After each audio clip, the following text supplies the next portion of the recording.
안녕하십니까, 김방입니다. 밀레니엄 세대, 밀레니얼, 그저 밀리라고 불리기도 합니다. 새천년, 즉 2000년 이전 20년간 태어난 세대를 말하는데요. 이 세대가 특별한 이유가 있습니다.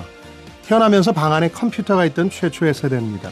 또 성인이 되면서 인터넷과 SNS를 통해서 외부, 심지어 세계와 연결된 세대입니다. 가족이나 주변 사람과는 소통이 잘 안 돼도 또래와 유명인과는 친하다고 느낍니다. 무엇보다도 출산율이 1로 떨어진 후에 태어난 세대여서 대개 외동이거나 형제자매가 한 명 정도 있을 따름입니다. 어머니는 헬리콥터 맘이라고 불릴 정도로 아이들을 챙기고 아이들은 자신들이 특별한 존재라고 생각합니다. 아이는 무슨 일이든 겁없이 해치우는 자신감의 원천이 되기도 하고 거꾸로 이전 세대가 보기에 이기적이고 무례하다고 느끼는 요소가 되기도 합니다. 밀레니엄 세대가 경제활동 인구의 중심이 되면서 그간 베이비붐 세대 중심의 경제나 상업의 양상이 크게 달라지고 있습니다. 대량 생산 제품들이 다품종 소량 생산으로 이동하는 것도 이들이 남들에게 없는 특별한 것을 찾는 성향에서 비롯됐습니다.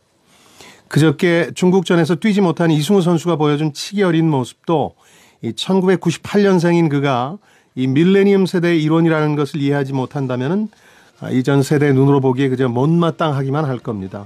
우리 주변의 자녀, 제자, 후배, 아르바이트생에 대해서도 마찬가지입니다. 자신감인지 이기심인지 모를 언행을 너무 몰아붙이지 마시고 개성이 강하다고 어느 정도는 이해해 주시기 바랍니다. 그래야 우리 사회가 그들의 재능과 창의력을 제대로 활용할 수 있을 겁니다. 자, 금요일 성공예감 김방입니다. 시작하겠습니다.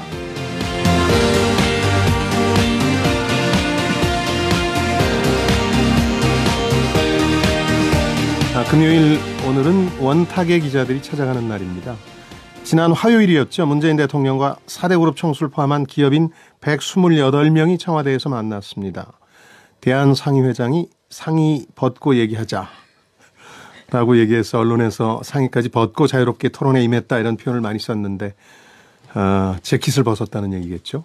어떤 얘기들이 오갔는지 자세히 좀 들여다보겠고요. 이어서 증권거래세, 주식 사고 팔 때 이제 이미 투자하고 계신 분들은 아시겠지만 세금을 내야 되는데 손해를 봐도 세금을 내니 억울하다. 이거 좀 낮추거나 폐지할 수 없느냐 이런 주장이 나오고 있는데요.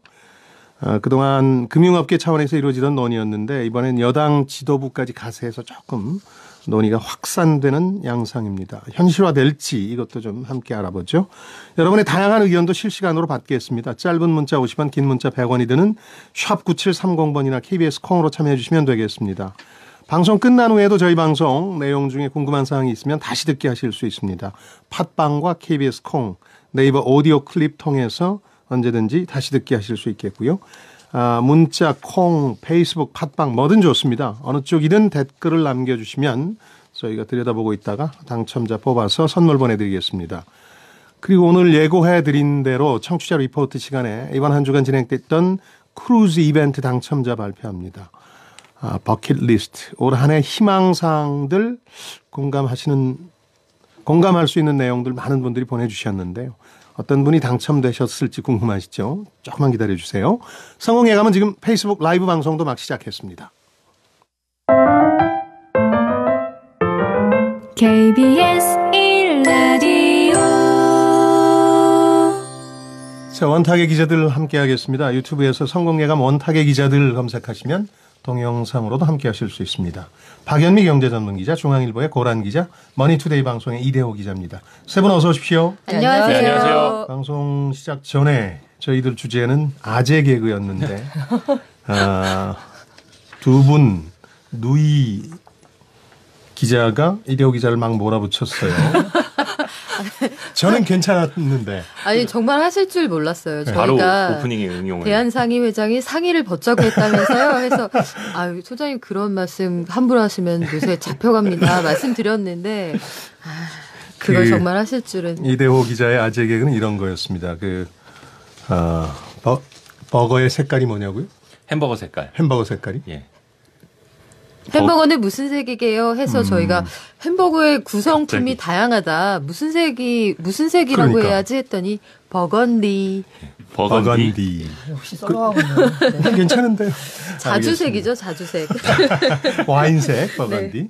자, 문재인 대통령과 기업인의 만남에 대해서 얘기를 좀 해봐야 될 텐데 128명이었고 사실 이 모임이 시작되기 전에서 가장 언론에서 관심을 보였던 건 누가 참석하고 누구는 초대를 못 받았는지 이런 거였는데 어땠습니까? 오히려 참석하신 분들보다 참석 안 한 사람들이 네, 누구냐에 더 더 됐죠. 많이들 궁금해하시는 것 같아요. 뭐 네. 주요 그룹 총수들 이제 가셔야 될 만한 분들은 거의 다 다 갔는데, 가셨고요. 그렇죠. 근데 한진그룹 조양호 회장 네. 왜 못 갔는지는 아마 전 국민이 다 아실 아실 테고. 거고요. 부영의 이중근 회장 지금 그 횡령 조세 포탈 혐의로 이제 실형받고 들어가 계시죠. 지금 병보석으로 나왔죠. 아 병보석으로 네. 나와 계시구나. 그 좀 특징적인 게 대림그룹의 이해욱 회장인데 그렇죠. 부회장 시절에 그 운전기사 폭행, 그 갑질 이런 갑질 논란이 논란이 있었죠. 있었잖아요. 예. 근데 이제 그거는 조금 지나간 얘기긴 한데 현재 진행 중인 거는 일감 몰아주기 의혹을 받고 있어서 네. 근데 이거는 청와대에서 누구는 오지 마라 이렇게 선그은 게 아니라 그렇겠죠. 대한상의가 자체적으로 이제 추려서 명단을 올리는 거다 보니까 대한상의 내에서 걸렀다 이렇게 보시면 될 것 같고요. 근데 예. 재미난 게 이해욱 그 대림산업 부회장이 그 회장으로 그 승진해서 전에 가네요. 전에 많이 났다고요? 바로 하루 전에 네, 전날 회장으로 승진을 했어요. 승진했죠. 그래서 뭐 뭐 청와대 의미가 좀 있는 건가요? 아니 의미가 있다기보다는 네. 약간 대림산업 입장에서는 약간 뭐라 그러나 체면 구겼다 그러나 벌써부터 시작부터 좀 안 좋은 낀게 그러니까. 이게 약간 이렇게 처음에 회장으로 딱 승진되고 다음날 청와대 행사에 딱 가면 얼마나 모양새가 좋겠어요. 원래 모양- 그런 네. 그림이었겠죠. 네. 스케줄상은 그런데- 짜잔 이런 걸 생각을 했을 텐데 그게 잘 안 참 됐고. 안 근데 되거든요. 아무래도 그 대한상의에서 명단을 추릴 때 이게 하루 이틀 만에 되는 게 아니기 때문에 못 네. 갈 거라는 건 어느 정도 알았을 거예요. 예. 근데 상의에서 명단을 작성하게 한 게 사실 청와대 입장에서는 일종의 해지죠. 그렇죠. 사실은 상의가 추려서 내지만 청와대에서 수용하기 어려운 조건을 갖다 들이밀지는 않았겠죠. 그렇죠. 그러니까 1차로 상의에서 오리고요. 2차로 이제 청와대랑 같이 협의를 통해서 뭐 최종 조율을 한다고 합니다. 뭐 안 간 사람 중에 그 네이버 한성숙 대표가 안 가가지고 네이버랑 청와대랑 안 줬나 왜 이러지 막 이런 얘기 들어왔는데요. 예. 뭐 미스커뮤니케이션 때문인 걸로. 그거는 내부에서 아마 그 문책이 좀 있을 거라는 네, 맞아요. 예상이 그런 것 충분히 같아요. 됩니다. 이게 원래는 이제 그러네요. 대표만 가야 되는데 네. 그 뭐 하여간 어떤 이유에서인지 약간 미스커뮤니케이션이 돼서 네. 임원이 대리 참석해도 된다라고 이제 사인을 얻어가지고 한성수 대표의 외부 출장 일정을 조정을 안 하고 그 대리 임원이 참석하기로 했다가 알고 보니 본인만 와야 된다라고 해가지고 결과적으로 아무도 못 가게 그렇게 된 된 거죠. 이런 상황이 신세대 기업이라서 그런지 청와대 행사에 임원 대신 가도 된다 이렇게 생각하는 것 자체가 좀 개성이 상당히 강한 모습이군요. 그렇게 볼 수도 있겠네요. 그 거물급 기업인들이 총 출동하니까 그 내용보다 오히려 여러 가지 형식에 네. 대한 얘기들이 많았는데 재밌는 일들이 많이 벌어졌어요. 꽤 많았어요. 눈에 띄게 약간 예. 그 사진으로도 많이 나왔는데 예. 그 김승현 회장이 아유. 담배를 딱 피우려고 하다가 바로 재질이 당했는데 그 수행원이죠. 한화 그룹 측의 어떤 내부 관계자인데 네. 그 민첩함이 거의 그 무도인에 준할 정도로 거의 아마 채다시피 네, 총탄이 날아왔으면 몸으로 막았겠구나 싶을 정도의 스피드였는데 이 한화그룹 김승현 회장이 잘 해오다가 한 번씩 그런 실수 그건 사실 그림이 좋지 않잖아요. 아니 근데 거기에서. 그게 그냥 본인이 살아온 궤적인 거예요. 그거 가지고 뭐라 할 건 아니 아니 그게 그래서 이제 저는 네. 그게 약간 본인이 만약에 그 뭐 이건희 회장도 살아 계시고 뭐 정몽구 회장도 오고 그 저기 다 선장에 오시고 네, 형님 세대들이 오셨다면 아마 거기서 이제 제일 구석에 이렇게 쪼그러서 이렇게 그럴 있을 수 텐데 있죠. 딱 와봤더니 자기가 제일 대빵이잖아요 지금 현재 대빵이라니요. 가장 큰형님이니까. 큰형님이니까. 네. 그날 약간 좀 논란이 됐던 게 그게 뭐 금연구역이냐 아니냐 이건데 사실 그거는 조금 너무 이제 작은 마이너한 이야기고 예. 이제 중요한 거는 김승현 회장이 그 2년 전에 미국 트럼프 대통령 취임식에 초청을 받았었는데 네. 그때 못 간 적이 있어요. 그렇죠. 건강이 안 좋아서 그때 뭐 폐렴 우려까지 있다. 그래서 상당히 좀 아주 좋은 행사인데 못 가서 안타까운 적이 있었는데 근데 그런 분이 이제 다시 담배를 또 많이 피우시는 걸 보고 좀 네, 사실 개인적인 어떤 기호식품에 대한 취향보다는 그 자리의 엄중함에 대한 경각심이 없었다. 그거에 대한 비판이 있는 거죠. 사실 그 자리에서 뭐 궤적을 자기 자유분방하게 안 살아온 사람이 거기 어디 있습니까? 아 근데 그게 만약에 청와대에서 이제 버스에서 내리면서 피웠으면 진짜 문제가 됐을 건데 청와대로 가는 대한상의 앞에서 버스 타기 전에 물려고 했던 거라서 큰 비난까지는 그러니까요. 예, 그 25살에 네. 아버지가 급사하면서 네. 이 대그룹을 물려받다 보니까 아무래도 의식적으로 조금 약간 그 세 조직 보이고 같은 싶은. 느낌. 네. 그리고 다른 분이 했다면은 이렇게까지 화제가 안 됐을 것 그러겠죠. 같은데 마일리지가 많이 쌓여서 그래요. 맞아요. 네. 큰일 났군요. 이 아재 개그를 저희들이 좀 하다 보니까 1918번님 형을 너무 좋아하는 동생 아십니까? 건강배 형광배. 와, 우리 이러지 마시자고요. 이제 여기서 그만하고요. 그래요. 정치자 문자까지도. 자, 정해진 시나리오 없이 이제 네. 사전 각본 없이 한다는 게 타운홀 미팅의 어떤 특색이고 신년 기자회견과 또 이 기업인과의 자리를 그렇게 했는데 어떤 얘기들이 오갔는지 그리고 그 얘기에 실속은 있는 건지 이런 부분들이 조금 또 그 후일담으로 얘기가 되는 것 같아요. 어떻습니까 이 부분은? 글쎄 그 안에서 오갔던 얘기도 얘기지만 네. 그 이후에 끝나고 나서 산책하면서 오갔던 얘기들도 꽤 재밌었고요. 그렇죠. 그 자리에서 사실 반도체에 대한 걱정을 대통령께서 하시잖아요. 요즘 반도체가 어렵다면서요. 여기에 대한 이재용 삼성전자 부회장의 답변이 전 좀 의외였습니다. 이럴 때 진짜 실력 나오는 거죠. 이런 답변이 돌아올 줄은 예상치 못했는데 네. 최태원 회장의 경우에도 SK 하이닉스 가지고 있잖아요. 그렇죠. 거기서 이게 요즘 뭐 어렵다고 하는데 수요가 줄어든 게 아니고 가격이 조정된 겁니다. 이게 세계적인 메모리 반도체 회사 대표의 입에서 나온 말이잖아요. 네. 시장에 미치는 영향이나 아니면 의미가 꽤 있었다고 보고 기존에는 거기서 다 나왔던 얘기가 아주 아름다운데 밥 먹으면 배부르다 이런 얘기들만 나왔었잖아요. 그런데 그 자리에서 농담도 있었단 말이죠. 이런 때 진짜 실력 나오는 거조에 대한 그 경쟁사, 말하자면 경쟁사인 최태원 회장의 반응이 삼성이 이렇게 얘기할 때 무섭습니다. 이런 반응이 나오는 걸 보면 실제로 증시에서도 삼성이 그런 얘기를 하는 게 가격이 조정될 때 사실은 그 후발주자들을 몰아내기 좋다는 거죠. 그렇죠. 네. 예전에 치킨 게임에서도 그렇죠. 그래서 승리를 했던 거고. 그래서 지금 삼성이 상당히 그 시장을 몰아붙일 거다 하는 네. 전망들이 근데 그거는 나오는데. 산책하면서 나왔던 네, 그 네. 얘기죠. 그렇죠. 네. 근데 그 중요한 거는 그 대통령과의 대화, 타운홀 미팅 때 어떤 이야기들이 나왔느냐인데 이게 사실 128명 중에서 발언한 사람이 17명에 불과하다.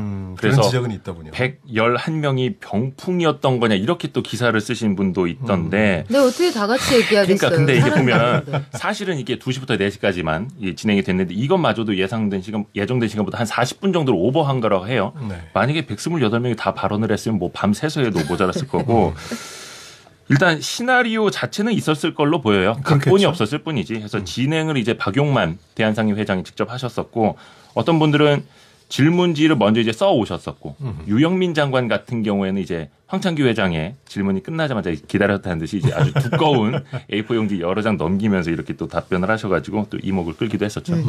여기 뭐 대기업 총수들의 발언이 주로 보도가 됐는데 사실 현장에서 비공개 간담회에서는 그 유명한 지역 스포츠 브랜드의 대표죠. 영원무역의 대표 이런 분들이 아주 구체적인 질문도 합니다. 주 52시간 아니면은 그 최저임금에 대한 그 고민, 현실적인 고민, 그 외국인 비숙련 근로자에게도 그 돈을 줘야 하는데 이게 결국 전체적으로 사정을 좀 너무 어렵게 한다. 이런 구체적인 발언도 나왔고요. 부산상공회의소 회장이 했던 말이 참 기억에 남았는데 예. 일자리는 일거리가 있어야 생기는 겁니다. 이런 발언을 하기도 맞아요. 했습니다. 진짜. 저는 최태원 회장 말이 인상적이었는데요. 네. 뭐 거의 무슨 강연을 하셨죠. 그렇죠. 규제와 관련돼서. 근데 이분의 행보가 이분의 뭐 사생활은 마음에 안 들더라도 굉장히 약간 본인이 진짜 뭐 사회적 경제, 사회적 기업 이걸 본인이 말을 하고 이 자리에서도 같이 얘기를 했고 그다음에 인상적이었던 게 실패가 용인되는 사회적 문화가 있어야 된다. 그래야지 혁신이 가능하다라는 얘기를 했고요. 그렇죠. 그래서 나온 게 어제 네. 그 SK 하이닉스에서 하이거라지라는 그 프로그램을 런칭을 하면서 이제 했어요. 이게 그렇죠. 뭐냐? 직원들한테 사내 벤처를 하는데 야 2억 줄 테니까 창업해라 해서 만약에 실패하면 재입사를 보장하겠다. 원대 이거거든요. 복귀 시켜준다. 네. SK가 과거에도 그 비슷한 프로그램을 한 적이 있어요. 여기에서는 이게 뭐 근 20여 년 전 얘기인데요. 제가 당시 IT 출입할 때도 보면 사내에서 그 직급대로 회의를 소집해서 프로젝트를 진행하는 게 아니라 아이디어가 있는 사람이 팀장이 돼서 그 TF를 끌고 가는 거예요. 여기에 필요한 인력을 각 부서에서 부장님 좀 도와주시죠. 이렇게 해서 차출할 수 있도록 그렇게 하는 제도가 있었는데 그걸 다시 한번 해보겠다 이런 네. 의미인 것 그래서 같습니다. 이게 딱 최태원 회장이 실패를 용납하는 문화가 돼야 된다라고 청와대에서 말을 한 직후에 바로 본인의 이제 제일 큰 자회사에서 이런 실패를 용인하는 문화를 할 수 있게끔 이렇게 북돋아주는 고란 기자는 그런 게 상당히 의미 있다고 보는군요. 그런 행보가. 네. 이게 우리 사실 뭐 그 대기업 회장이 이러면은 안 좋게 볼 시선도 있어요. 뭐 저 베푸니까 뭐 저런 소리 하지 않는데 좀 약간 뭔가 이분은 계속 뭔가 뭐 이런 얘기를 하는 게 약간 진정성이 느껴진다고 해야 되나? 시도는 하잖아요. 그렇죠. 좋은 방향이죠. 네. 예. 그러니까 사실 우리 사회에서 특히 경제 분야에서 가장 큰 고민거리는 이거라고 저는 생각하는데요. 우리 대기업들이 오너 체제였기 때문에 스피디한 대규모 투자를 통해서 제조업에서 우위를 다져왔거든요. 삼성 반도체 같은 거죠. 근데 이제 중국한테는 그걸 못 당해내잖아요. 그렇죠. 돈의 규모라든가 투자의 어떤 신속도라는 게. 왜냐하면 오너의 돈도 아니에요. 중국은 다 정부의 돈으로 하니까. 나라 돈이니까. 네. 규모는 말할 것도 없고. 그러다 보니까 그 이상으로 나아가기 위해서 우리 기업들이 뭘 할 수 있느냐가 이제 핵심적인 과제가 됐는데, 이런 부분에서는 그런 논의들이 이루어졌다는 게 바람직한데, 이 회의를 조금 정리해 보죠. 뭐 여러 가지 얘기들이 있었고 에피소드도 있었는데, 지역적인 문제는 차치하고 글쎄 뭐 이런 회의 자주 해야 됩니까? 아니면 뭐 자주 책상 해야죠. 공론에 불과합니까? 자주 해야죠. 저는 이번에 중소기업인들까지 대기업인들까지 한 100여 명이 한꺼번에 청와대에 들어가서 이렇게 타운홀 미팅을 한 게 처음이라 하더라고요. 근데 크게 가끔 하는 것보다는 작게 자주 맞아요. 하자. 네. 라는 주의고, 맞아요. 일단 한 번 한 거는 어느 맞아요. 정도의 뭐 큰 틀의 그림을 보여주는 거고, 2017년이었던가요? 그 호프 미팅도 한 적이 네네네. 있었잖아요. 그렇죠. 대기업 따로 중견기업 따로 이렇게.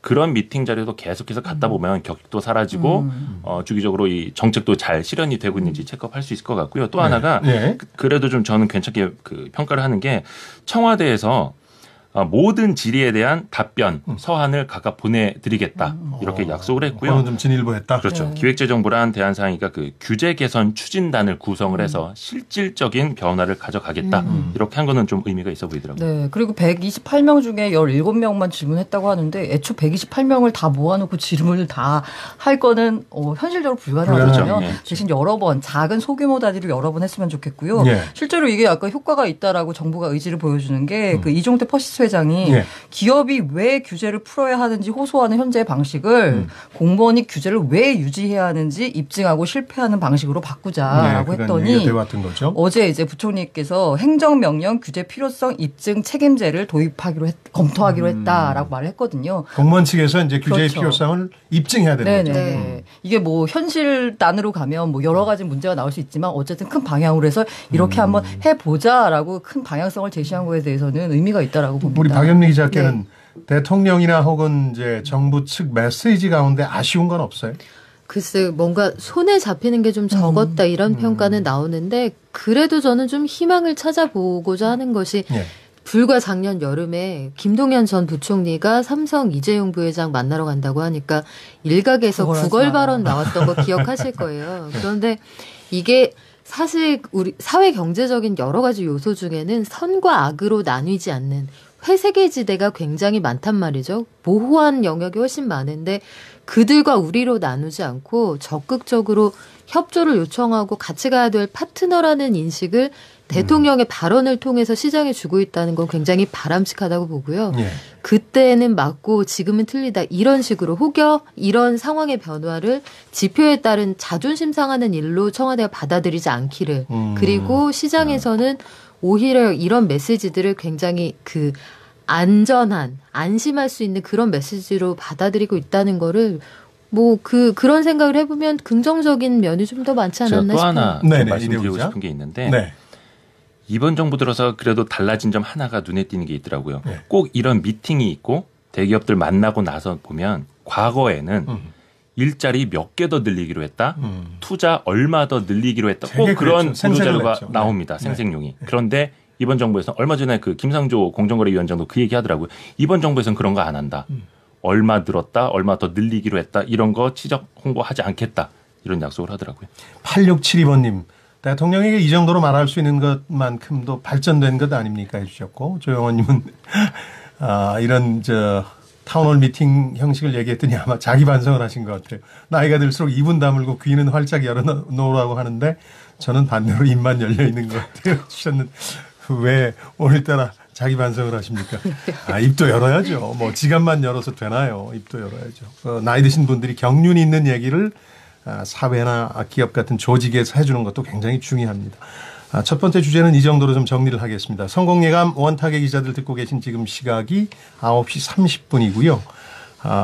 짧은 문자는 50원, 긴 문자는 100원이 드는 샵 9730번이나 KBS 콩으로 보내주시면 되겠습니다. 계속해서 많은 참여 부탁드리겠습니다.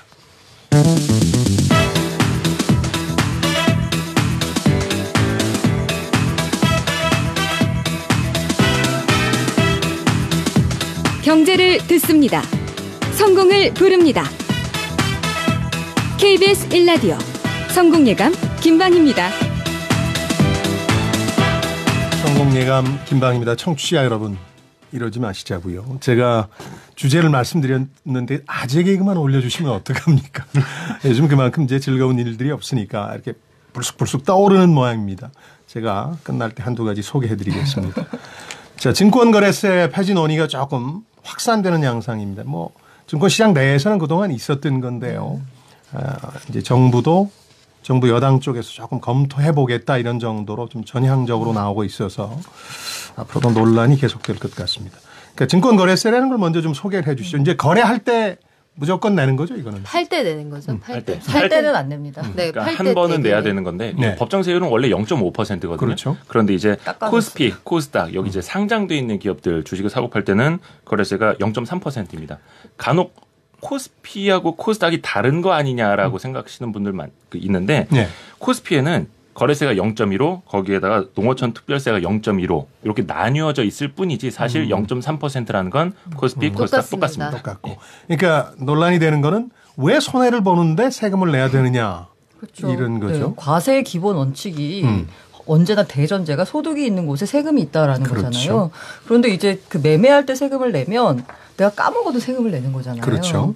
그리고 이제 그러니까 야, 나 까먹었는데 세금까지 내야 돼? 그리고 정부는 시장이 뭐 올라갔건 내려갔건 어느 상관도 없이 항상 돈을 법니다.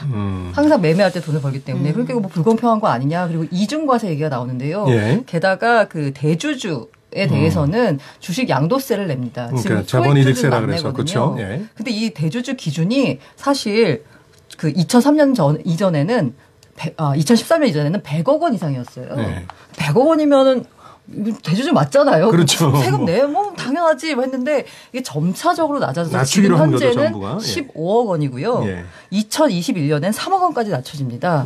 그러면 세금을 내야 되는 주식 양도세를 내야 되는 사람도 굉장히 많이 늘어나는데 네. 이 경우에 증권 거래세도 내고 양도세도 내고 이중과세가 아니냐라는 얘기가 나오는 게 당연한 이건 거고요. 조금 설명을 드려야 되겠는데요.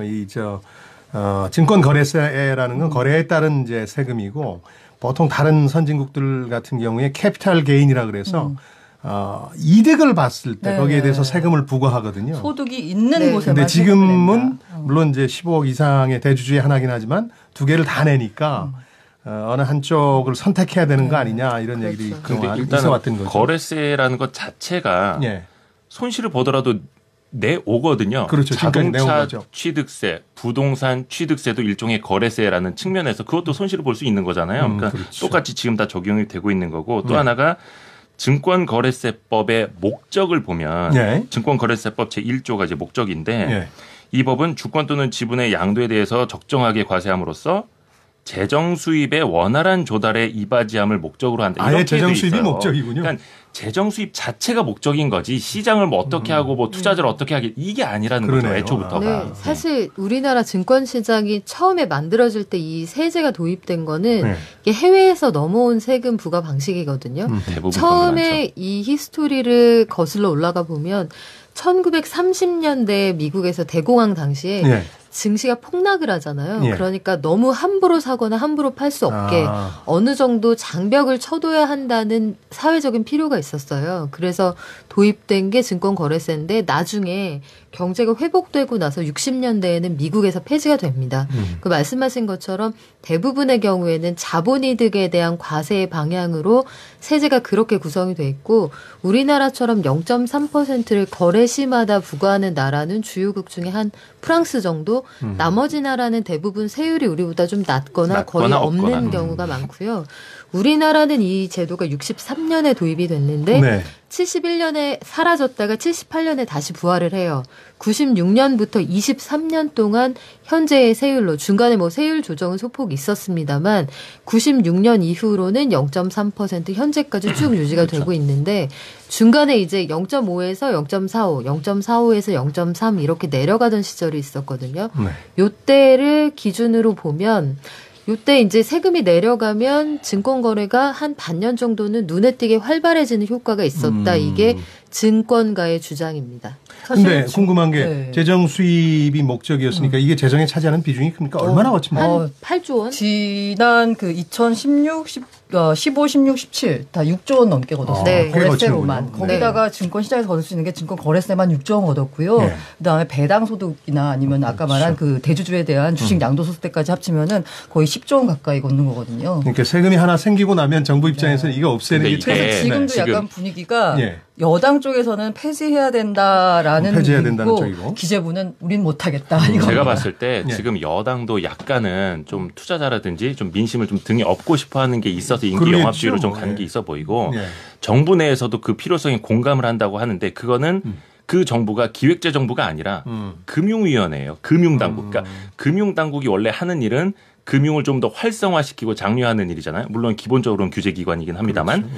어찌됐든 간에 금융위 차원에서는 할 수 있는 말이고 그런데 나라 국간 지키는 기재부 재정과 입장에서는 국가 세수 예산을 관리하는 기획재정부 입장에서는 네. 큰일 날 일이고 그래서 항상 이야기하는 게 검토조차 하고 있지 않다 이거예요. 그런 거기에서 그렇죠. 만약에 부처 이익이 이제 상충하는 거라서 사실 역대 금융위원장 중에 기획재정부 출신이 꽤 많았고 네. 현직도 마찬가지예요. 최종구 위원장도 기획재정부 기획재정부 출신인데. 출신인데 그 금융위원장들이 이제 현직에서 물러나고 하는 얘기가 뭐냐면 야 내가 친정집에 그렇게 읍소를 하는데도 증권거래세에 대해서는 씨알도 먹히지 않더라 이런 얘기가 다만 많거든요. 논리적으로 보거나 세계적인 추세로 보면 없애는 게 맞죠. 캐피탈 게인 즉 네. 자본 이득세 양도소득세 이익을 봤을 때 네. 이걸 그 합리적이죠. 3억까지 하고 그다음 네. 더 낮추겠다 그러면 네. 그거 하나로 통일해야 되는 거 사실은 아니에요? 그 문제가 핵심이죠. 그러니까 네. 아까도 뭐 6조, 8조, 10조 이렇게 두 번 낼 나오는데 필요는 없잖아요. 그만큼의 증권거래 세목이 사라진다면 그 세수를 과연 어디에서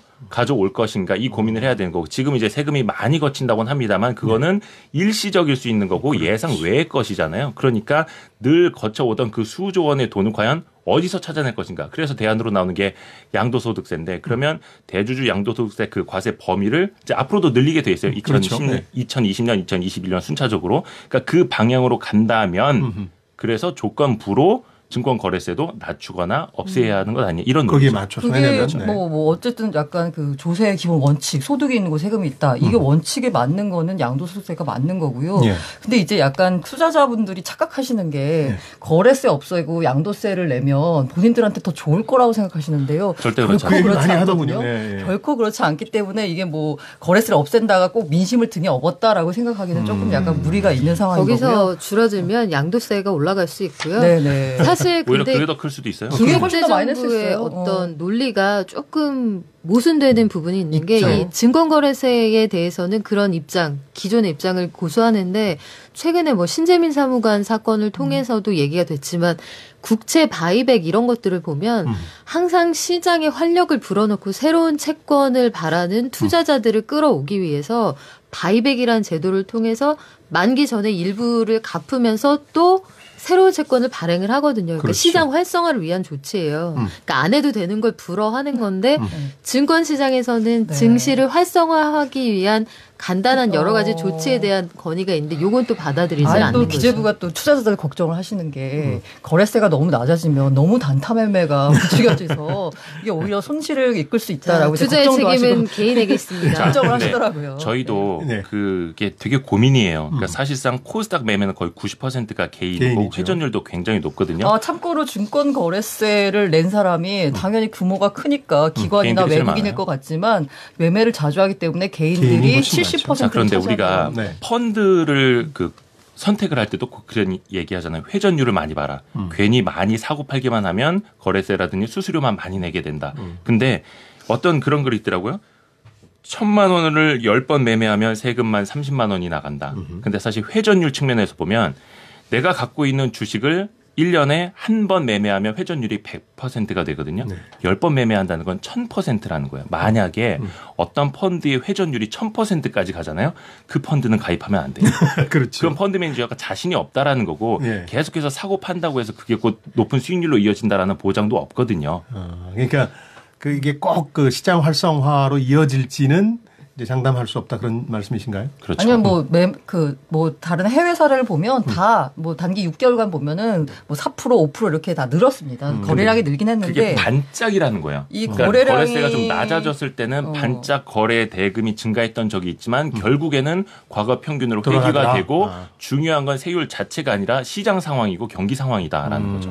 저는 그 다른 자산과의 형평성 문제를 제기하고 싶은데요. 예. 이 주식시장은 일단 이 소위 말하는 이 판에 들어오려면은 판돈 다 내야 되는 거잖아요. 소위 그렇죠. 말하는 뭐 이렇게 표현하면 그러죠. 하우스피라고 해야 되나 이렇게 뭐 어디 줘야 되잖아요. 그렇죠. 뭐 네. 일종의 공식적인 도박일 공식적인 수도 도박일 있죠. 수도 있으니까 네. 이렇게 줘야 네. 되는데 부동산 같은 경우에는 가격이 떨어지면 양도세 안 내잖아요. 그렇죠. 자기가 손해를 받고 심지어 미국 같은 경우에는 트럼프 대통령이 대표적이었는데 본인이 사업에 실패했을 때 그 적자 봤던 부분을 이연해가지고 세금을 안 냈잖아요. 네. 그다음에 돈을 많이 벌었을 때도 이렇게 정확한 원칙에 따라서 과세를 하는데 우리나라의 경우에는 이게 이 원칙이라는 거 하는 게 이때는 또 이런 목적을 위해서 그때는 하는 맞고 거고. 지금은 틀리다 이런 그런 게 식으로 많으면 해, 헷갈리고 그러니까. 사실 일본의 경우를 보면요. 네. 이 세수가 크게 줄어들 것이냐에 대한 것도 의문인 게 89년 4월에 이 제도를 만들었다가 증권거래세 만들었다가 네. 10년 동안 차츰차츰 줄이면서 99년에 없애거든요. 네. 세수가 줄었죠, 당연히. 그런데 2005년부터는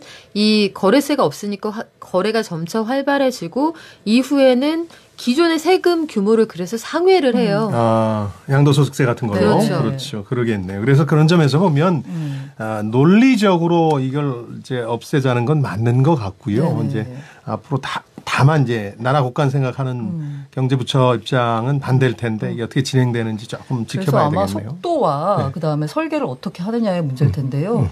갑자기 없애면 당연히 충격이 그러겠죠. 올 테고 네. 천천히 없애면서 그다음에 단타 매매를 또 부추기지 않도록 뭐 양도소득세도 기간에 따라서 다르게 물리는 뭐 이런 방향을 마무리 지면서 세 분한테 훈훈한 얘기 전해드리고 마무리 지어야 되겠네요. 4942번님. 오늘 방송은 경제인 간담회를 생중계하는 것 같아서 재미있고 생생하게 자세히 들었습니다. 너무 재밌습니다 해주셨는데 저희는 그렇게 부자들 아니에요. 자, 중앙일보 고란 기자, 머니투데이 방송 이대호 기자, 박연미 경제전문기자 함께해 주셨는데 마지막으로 너무 많은 분들이 게시판에 아재 개그를 올려주고 계신데 하나만 소개해드리겠습니다. 재밌어요, 206번님. 프랑스 가면 라면 드시지 마십시오. 불었으니까. 베를린 가면 또 라면 드시지 마세요. 독일 수도. 뭐 이렇게 해주셨는데 본인 아이디어면 이거 정말 그 창의력이 대단한 겁니다. 저희 기자들이 재밌었습니다. 환호하고 있습니다. 네, 노벨 표현상. 노벨 써먹어야 표현상. 되겠어요. 꼭. 세 분 고맙습니다. 고맙습니다. 네, 감사합니다. 고맙습니다.